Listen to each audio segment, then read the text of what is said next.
ये ऊपर से लेके नीचे तक झूठे लोग हैं। और जो बात आप कर रहे हैं कि हमारे रहीम यार खान के सियासतदान, भाई ये तो रेंटल पॉलिटिशियन है, ये किराए के सियासतदान हैं। और मैं इनको कहूँगा ये सियासी आवारागर्द हैं। ये कभी किसी जमात का सहारा, कभी किसी जमात का सहारा। इनकी आप शक्लें और हुलिये देखें तो उसको तो सलाम करने को दिल करता है, किरदार देखें तो लानत भेजने को दिल करता है। ये वो लोग हैं। बिस्मिल्लाहिर्रहमानिर्रहीम। अस्सलाम वालेकुम मंठार न्यूज़ के नादरीन और सामिन, मैं हूं आपका मेज़बान दिलबर हुसैन और मेरे साथ इस वक्त मौजूद हैं साबिका MNA मियाँ इम्तियाज़ साहब और साबिका MPA महमूदुल हसन चीमा साहब। यहाँ पर कावज सीट की तरफ से जो है वेयर हाउस में एक ज़ोहराने का एहतमाम किया गया है और हमें कुदरती तौर पर मौका मिला है इनसे गुफ्तगू करने का। तो इनसे जो हम गुफ्तगू करेंगे, सदारती निज़ाम के हवाले से भी इनसे जानेंगे और मौजूदा खाद के बहरान के बारे में भी इनसे जानेंगे। तो आप अपनी सेहत के बारे में बताएं। ठीक हैं जी? मैं अल्लाह का करम ठीक हूँ, आप सुनाएं? अल्हम्दुलिल्लाह। अच्छा, मौजूदा सदारती निज़ाम की जो है एक ट्रेंडिंग में जो है हवा चल रही है, सुनने में आ रहा है कि सदारती निज़ाम है, सदारती निज़ाम, इस हवाले से आप क्या कहना चाहेंगे? मैं इस हवाले से ये एक ऐसे मेरे ख़्याल में एक महंगाई से और बाकी चीज़ों से तवज्जो हटाने के लिए एक शोशा जो है ना वो छोड़ा गया है। एक्चुअल अगर देखा जाए तो सदारती निज़ाम पहले हम तजर्बा इसका कर चुके हैं। सदर अयूब, उसके बाद सदर ज़ियाउल हक, उसके बाद सदर मुशर्रफ। तो सदारती निज़ाम के तजर्बे हमारे मुल्क में कामयाब नहीं रहे।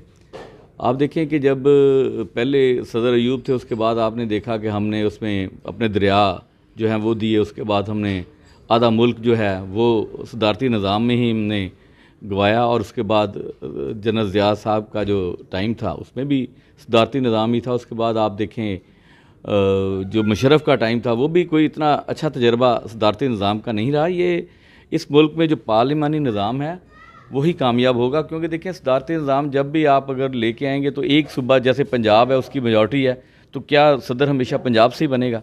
तो इसलिए बाकी जो छोटे सूबे हैं उनको तो फिर इसमें चांस उनका नहीं बनेगा। तो ये हमारे मुल्क के लिए ये तजर्बा कामयाब नहीं है। और ये एक ऐसे ही बाकी चीज़ों से तवज्जो हटाने के लिए सदारती निज़ाम का शोशा छोड़ा गया, जिसकी इंशाल्लाह मुस्लिम लीग हमारे कायद ने भी कहा है, बाकी जमातें भी इसकी मुखालफत कर रही हैं। तो वो किसी सूरत में भी ये इंशाल्लाह ताला इस मुल्क में नहीं आएगा।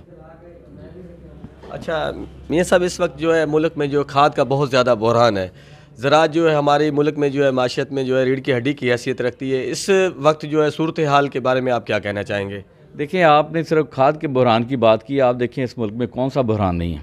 चीनी का बहरान, आटे का बहरान, खाद का बहरान, ये सारी इस नाहिल हुकूमत और ये सिलेक्टेड हुकूमत के कारनामे हैं जो इस मुल्क पर इस वक्त लोग जो हैं वो भुगत रहे हैं। पहले गरीब आदमी इस वक्त रोटी से भी तंग हो चुका है और इस वक्त किसान बेचारा इतना मजबूर है कि उसको अपनी गंदम की फसल को डालने के लिए खाद नहीं मिल रही। आप खादों की कीमतें देखें, आसमान से बातें कर रही हैं।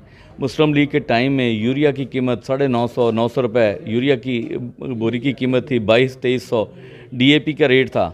आज आप देखें कि यूरिया जो है वो 2700-2800 ब्लैक में मिल रही है और DAP जो है वो 10,000 को टच कर रही है। तो ये हालात जो हैं ये इस नाहिल हुकूमत की वजह से हैं। इन्होंने सारी इस वक्त मैं ये समझता हूँ कि सारी स्मगल करवाई है अफ़गानिस्तान की तरफ, और फिर ये कहते हैं कि जी वहाँ से स्मगल हो गई। बस स्मगल करना रोकना किसने है? आप किस मर्ज़ की दुआ है? अगर ये स्मगलिंग हो के ही चीज़ें मुल्क से बाहर जानी है, चीनी स्मगल हो गई, आटा स्मगल हो गया, तो फिर हुकूमत छोड़ दें। फिर इस हुकूमत का क्या काम है? तो इसलिए मैं ये समझता हूँ कि ये नाहिल हुकूमत है और जिसको मैं समझता हूँ हुकूमत करने का पता ही नहीं है और जिसने इस मुल्क का 3 साल में बेड़ा गर्क करके रख दिया है। आप देखें कि डॉलर का रेट इस वक्त कहाँ पहुँच चुका है।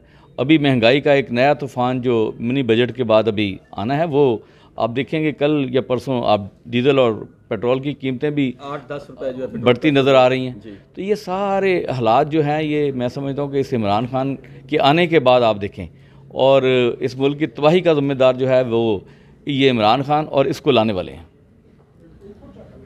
अच्छा मियाँ साहब, बल्दियाती इलेक्शन का जो है हुकूमत ने जो है एक टाइम पीरियड जो है वो दे दिया है कि आया आप समझते हैं कि इलेक्शन वो करवाएंगे या नहीं करवाएंगे?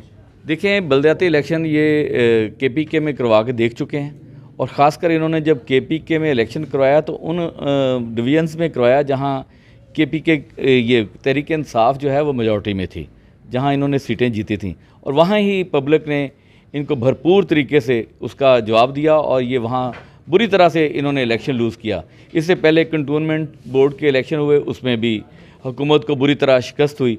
तो मुझे नज़र नहीं आ रहा कि ये बल्दियाती इलेक्शन ये करवाएंगे। इंशाल्लाह बल्दियाती इलेक्शन होते नज़र नहीं आते, अगर करवाएंगे तो अवाम इंशाल्लाह अपने वोट की ताकत से ये इमरान खान की पॉलिसियों के ख़िलाफ़ इंशाल्लाह वोट देंगे और मुस्लिम लीग कामयाब होगी इंशाल्लाह ताला। जो है महमूद हसन चीमा साहब भी मौजूद हैं, उनसे पूछते हैं कि मौजूदा हुक्मरान जो है हमारे ज़िले के जो MP है MN है, उन्होंने कहा है कि हमने जो है अपने हलके में जो है तरक्याती कामों के जाल बिछा दिए हैं। तो इस हवाले से उनसे पूछते हैं कि उनके दौर में जो काम हुए थे क्या उनसे ज़्यादा हुए हैं, हो रहे हैं या कम हो रहे हैं? जी बिस्मिल्लाहिर्रहमानिर्रहीम। बुनियादी बात तो ये है कि जब भी इलेक्शन का टाइम आएगा तो इसका फ़ैसला इस हलके की और पाकिस्तान की और सूबा पंजाब और रहीम यार ख़ान की आवाम करेंगे कि किस पार्टी ने क्या खिदमत की है। उसके बाद अगर आप हमारे हलके की बात करें तो हमारा आज भी ये दावा है और ये दावा आप साबित भी करें जाके इलाके में घूम फिर के देख के कि हम समझते हैं कि हमारे किए हुए कामों के मुकाबले में ये 25% भी काम इनका निकल आए तो हम इनको शाबाश देंगे और इनके लिए मैदान खुला छोड़ देंगे। मंठार के इलाके में आप देख सकते हैं कोई ना होने के बराबर काम है, कोई का दुका कहीं कोई सड़क बनी है, कोई का दुका काम हुए हैं। इसी तरह बाकी सारे हलके के अंदर भी इसी तरह के काम हैं। जो पुल बना है वो हमारे दौर का प्रोजेक्ट था, तो उसके फंड बाद में रिलीज़ हुए तो वो बाद में हमारे उसी प्रोजेक्ट का हिस्सा जो हमारे दौर का था। सर आज जो है बॉयज़ कॉलेज ठीक है, कुछ ना कुछ आखिर अगर एक बॉयज़ कॉलेज उन्होंने शुरू किया तो वह जब तकमील होगी, जब क्लासेस बैठेंगी तो अच्छी बात है। उसके ऊपर कोई हम ये नहीं कहते कि भाई उन्होंने क्यों बनवाया उसका, तो वो उसकी फ्लाईओवर का काम मियां साहब ने करवाया। और बाकी शहर के अंदर फ्लाईओवर है, यूनिवर्सिटी है, कॉलेजेस हैं, सड़कें हैं, बिजली अपग्रेड हुई, मुल्क में सुई गैस पूरी की, मुल्क में बिजली पूरी की, लोगों को सस्ती खादें दी, लोगों को सस्ता आटा दिया, लोगों को अमन अमान दिया, लोगों को बिजली पूरी।